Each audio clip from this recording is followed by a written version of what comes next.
আসসালামু আলাইকুম রহমতুল্লাহ বরকাতহু। তে বন্ধুগণ, আশা করি আল্লাহ পাকের রহমতে সকলেই সহি সালামত আছেন।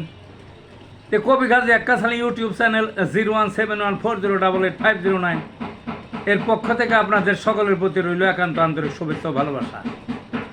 তে বন্ধুগণ, এখন আপনাদের সামনে হোমিওপ্যাথিকের একটা ঔষধ, সেইটার মেন যে কাজ সেইগুলা বলবো।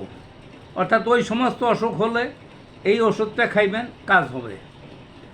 কি এখন যে ব্যক্তটা করবে এই রিসোর্টে, সেটা হলো অরামমেট নামে হোমিওপ্যাথিকে একটা ওষুধ আছে, গুরুত্বপূর্ণ ওষুধ। তার তাহলে কাজগুলো কী কী, তার কারিশমা কী কী? অরামমেটের প্রধান কারিশমা হলো ব্যর্থ প্রেমে অসুখ হয়ে গেলে তখন এটা খুব কাজ করে। ব্যর্থ প্রেমে অসুখ হলে কি মানে, ছেলেমেয়েরা ব্যর্থ হয়, সবাই তার সফল হয় না।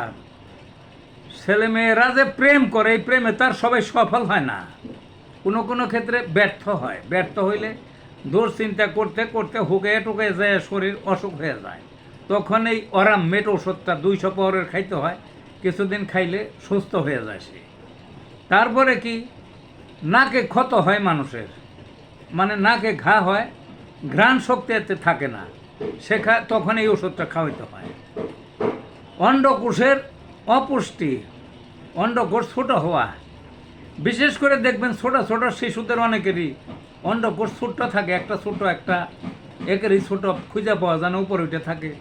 অপুষ্টি এটা অন্ডকোষের। আবার বড়দের এইরকম হইতে পারে, ছোট হয়ে যাওয়া অপুষ্টির কারণে অন্ডকোষ, তখন এই ওষুধটা খাওয়াইলে এটা সংশোধন হয়ে যায়। হিস্টেরিয়া রোগ মানে এই দেখবেন কোনো কোনো ক্ষেত্রে ওই যে ব্যর্থ প্রেমিকই বলেন, আর যে কোনো কাজেই হোক একটা রোগ, এই হাসে, এই কাঁদে, এ কেমন জানি করে। তা আগের দিনে বলতো ভূতে ধরছে, এখন তার কয় না। এই রোগটার নাম হইলে এই হাসে, এই কাঁদে, আবল তাবল বলে, কি করে না করে ঠিক করে, এগুলোর বলে হিস্টেরিয়া রোগ। বুঝলেন না? সেই ক্ষেত্রে এই ওষুধটা খেলে কাজ হয়। রোগ যাই হোক, তার জীবনের প্রতি বিতৃষ্ণা ওই রোগীটার, এবং আত্মহত্যা করার প্রবল ইচ্ছা তার জাগে।